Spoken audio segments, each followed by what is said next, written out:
So here you can see the bushings. 1, 2. At the end of the gearbox here, and then the yoke.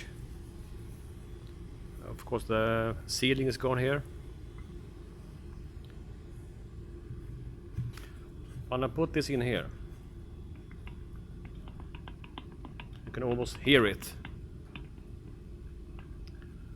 And then when you drive the car, this starts to rattle. And then you got vibrations in the prop shaft and the whole car.